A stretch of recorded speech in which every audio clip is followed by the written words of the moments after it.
Boa noite.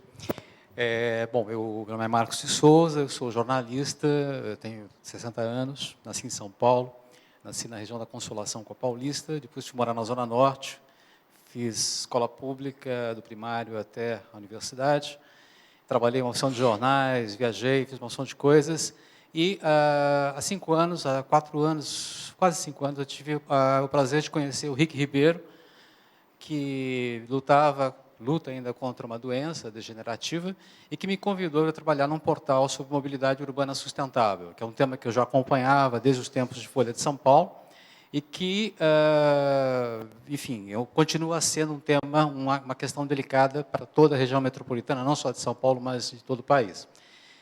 A questão da mobilidade inquieta muito o Rick, me inquieta também.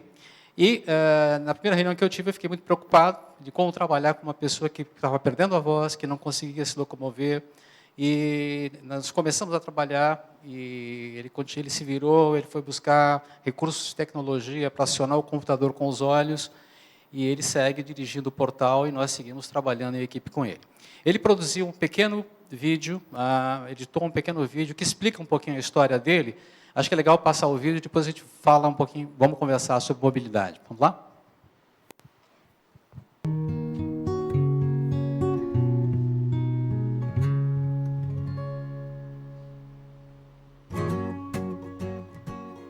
Oi, meu nome é Rick Ribeiro e sou o fundador do portal Mobilize Brasil. Meu interesse por mobilidade urbana ganhou importância quando fui morar em Barcelona para cursar um mestrado em sustentabilidade e um MBA executivo. Barcelona e o mestrado em sustentabilidade foram responsáveis por uma profunda transformação na minha forma de ver o mundo e principalmente as cidades. Fiquei encantado em constatar que a qualidade de vida das pessoas pode ser infinitamente maior em uma cidade com uma disposição urbana inclusiva, que valoriza os espaços públicos, estimula a convivência social entre diferentes grupos e classes e prioriza os meios de transportes públicos e não motorizados. Depois de usufruir, durante 2 anos e meio, deste estilo de vida em uma cidade compacta e acolhedora, voltei ao Brasil e passei a trabalhar com consultoria em sustentabilidade. Pouco tempo depois, em 2008, fui diagnosticado com uma doença neurológica degenerativa chamada esclerose lateral amiotrófica. A doença foi gradativamente tirando meus movimentos e minha fala. Em janeiro de 2011, cansado de me dedicar quase exclusivamente a diferentes tratamentos, comecei a pesquisar e ler muito sobre mobilidade urbana sustentável. Com dificuldade motora nas mãos fazia um esforço enorme para buscar conteúdo espalhado pela internet. Ao me deparar com muitas informações dispersas, me veio a ideia de criar um portal para agregar, produzir e disseminar conteúdo de qualidade e relevância relacionados à temática. Do dia que tive a ideia até o lançamento, passaram-se exatos 8 meses. O portal foi ao ar dia 15 de setembro de 2011.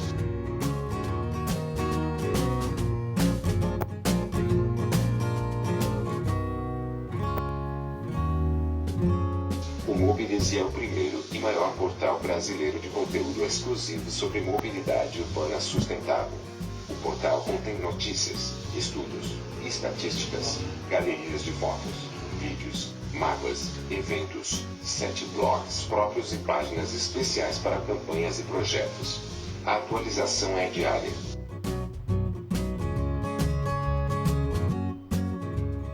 Além do conteúdo do portal, o Mobilize Brasil realiza campanhas, como a Calçadas do Brasil e a campanha Sinalize, estudos, como o Estudo Mobilize, diagnóstico da mobilidade urbana em capitais brasileiras, eventos, um fórum anual na FGV, exposições itinerantes sobre mobilidade e outras atividades relacionadas ao tema. Mobilidade é um grande desafio das cidades contemporâneas, em todas as partes do mundo. Dada sua complexidade, demanda soluções inovadoras e criativas, o engajamento da população e o envolvimento de governo, empresas e sociedade civil organizada. Com conhecimento e iniciativa, todos nós podemos dar uma parcela de contribuição para melhorar a mobilidade urbana e a qualidade de vida em nossas cidades.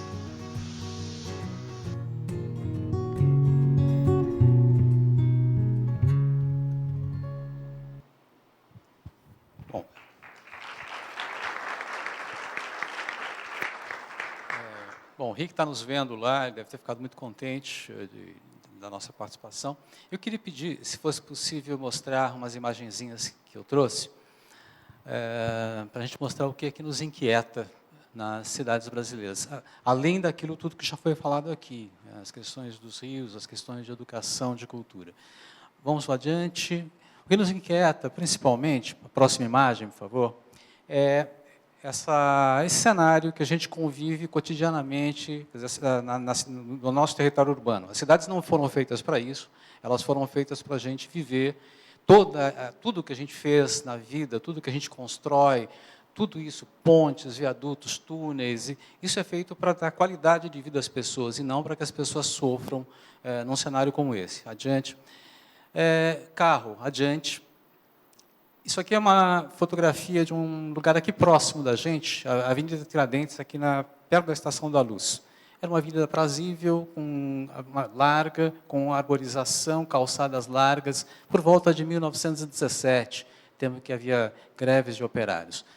Hoje ela é isso, é uma estrada que corta a cidade, impossível de se atravessar, a não ser em alguns pontos que se tem passarelas. O pedestre foi relegado à marginalidade, o ciclista desapareceu e a gente tem apenas um corredor de trânsito. Adiante.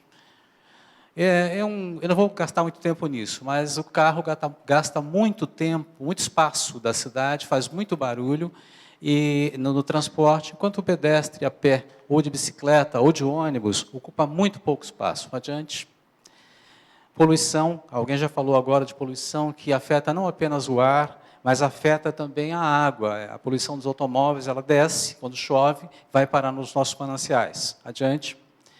E mortes. Né? Aqui tem uma comparação de São Paulo e Nova York, mostrando que São Paulo tem um nível de acidentes de trânsito, não só de atropelamentos de pedestres, mas de mortes de motoristas e de motociclistas, que é espantoso. É verdade que em Nova York tem poucas motocicletas, então a diferença é mais gritante. E ciclistas em São Paulo ainda também são um número relativamente pequeno. Adiante. Eu vou passar rapidamente agora os slides, só para mostrar alguns exemplos de coisas. Metrô, adiante, VLTs, ônibus, elevadores de vários tipos, como Lacerda, os cables, né, os teleféricos e barcas, que podem ser alternativas de transporte para qualquer cidade brasileira, inclusive em São Paulo, se a gente recuperasse essas águas. E falar um pouquinho da bicicleta, que é a vedete do momento. Aqui é um exemplo de uma bicicleta adaptada para uma pessoa com deficiência. Aqui é uma bicicleta de carga, lá na Holanda. Adiante, bicicletas em São Paulo com sistema de ciclovias que começa a se implantar ainda precariamente, com dificuldades. Adiante. Bicicletas compartilhadas, integradas ao metrô.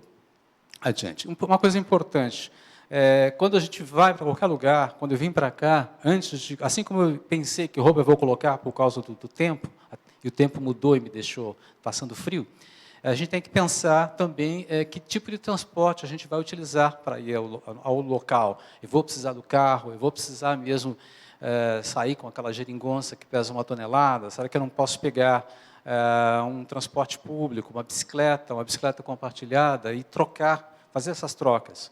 Adiante. E calçadas, que são uma coisa importante. Você pode passar as fotos, são exemplos de cidades brasileiras, São Paulo e outras capitais, e são barreiras. Salvador, por exemplo. Queria que parasse um pouquinho aqui. Calçadas, a gente costuma dizer que calçadas são um indicador do cuidado com que o gestor público, com que a cidade trata seus cidadãos e seus visitantes. Uma cidade que tem calçadas largas, que tem calçadas transitáveis, é uma calçada que acolhe as pessoas e respeita. São Paulo, em grande parte do território, dos seus 18 mil quilômetros de ruas, as calçadas são horríveis, impossíveis de se andar. Daí, talvez, o excessivo uso do carro. Uma continuação da calçada são as sinalizações, são as faixas de pedestres, são os sinais de trânsito e também a sinalização de orientação das pessoas nas ruas para que elas não precisem o tempo todo pegar um ônibus ou carro, elas podem se localizar. Isso existe em vários lugares do mundo. E seguindo adiante, existem também... Pode voltar, por favor? Então é isso mesmo. Existem totens desses que são táteis, que falam, até que permitem que deficientes visuais possam se localizar e se entender com a cidade. Então, calçadas e sinalização. Adiante. E velocidade.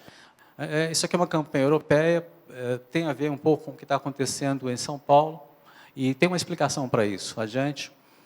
Exemplos, Estação da Luz, adiante. Um acidente numa avenida de São Paulo, que arrancou um pedaço da árvore, um acidente com automóvel de madrugada, adiante. Outro acidente, e aí passam pessoas, passam pedestres, adiante. Coisas desse tipo. Esses exemplos mostram que, de fato, nós não podemos continuar tratando o meio urbano como um meio rodoviário. Precisamos acalmar as cidades, precisamos repensar a maneira como nos locomovemos, caminhar mais, observar as cidades e tentar olhar o rio, tentar olhar as mensagens que estão nas pontes. É um pouco o que a gente busca, é um pouco do que a gente trabalha. Eu queria seguir um pouquinho adiante. Isso aqui é um exemplo. E tem um truque aí nesse projeto, e a Estela me falou. Isso aqui é um projeto de uma cidade lá na Coreia, em Seul. É um parque que foi construído sobre um antigo rio. Próximo slide.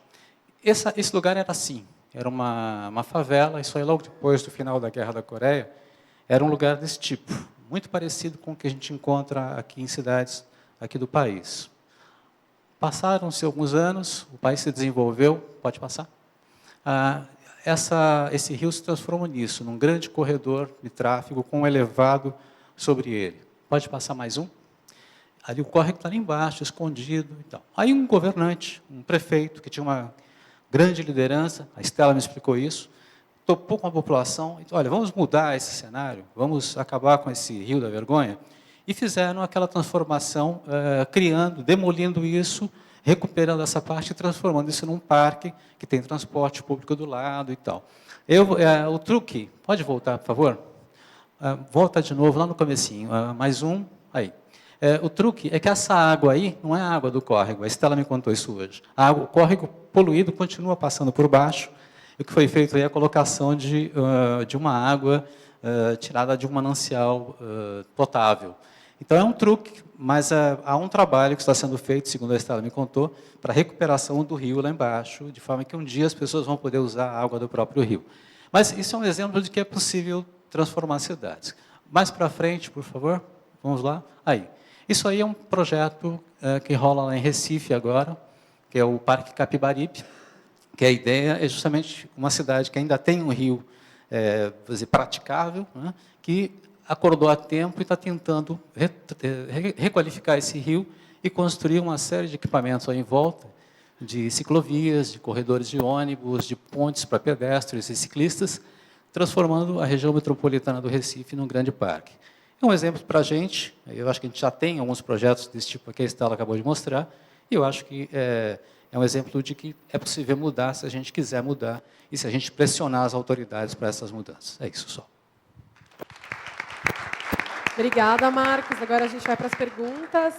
Então, a primeira pergunta que chega aqui para mim é: o que você acha que está faltando para São Paulo ser uma cidade com mobilidade urbana para todo e qualquer cidadão? Bom, eu acho que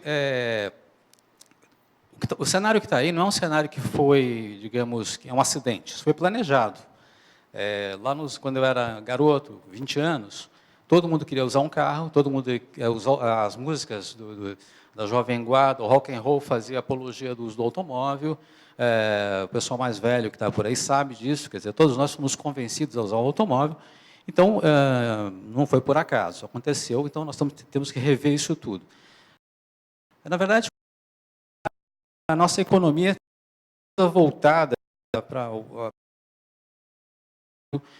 há uma enorme pressão das empresas de automóveis para que o governo mantenha a indústria funcionando por conta dos empregos que são gerados.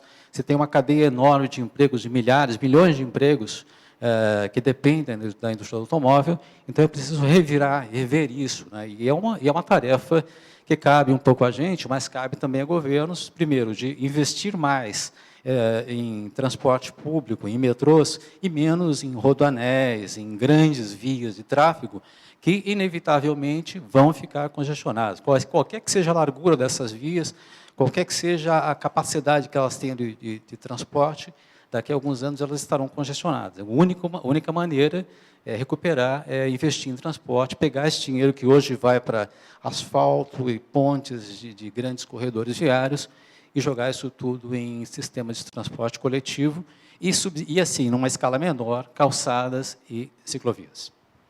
Eu queria saber, por favor, a sua opinião sobre o futuro ideal, sobre o Minhocão.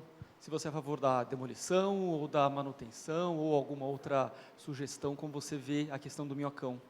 O Minhocão é uma coisa curiosa. Ele foi criado justamente para permitir que as pessoas circulassem muito rapidamente. Eu tinha até selecionado uma foto do Minhocão cheio de fuscas. Era um mar de fuscas num congestionamento em 1972, por aí. Ficou muito claro que é possível, sim, demolir. Eu conversei com a Janet Sadkan, de Nova York, quando houve aquele processo de fechamento das vias aos carros. Eu perguntei, mas o que aconteceu com o trânsito? Ele falou, sumiu, ele se reacomodou. Então, esse processo de reacomodação do trânsito, ele já aconteceu em várias cidades do mundo. Eu sou favorável à demolição. Por mais legal que seja andar de bicicleta lá em cima, que seja fazer festas e tal, é um trambolho muito pesado, é diferente do Parque de Nova York, que tem uma estrutura metálica, delicada e tal. É uma coisa muito pesada. Então, eu acho que a médio prazo, é recomendável demoli-lo e recuperar aquela região toda como uma região para que as pessoas possam desfrutar o chão mesmo, né, lá embaixo.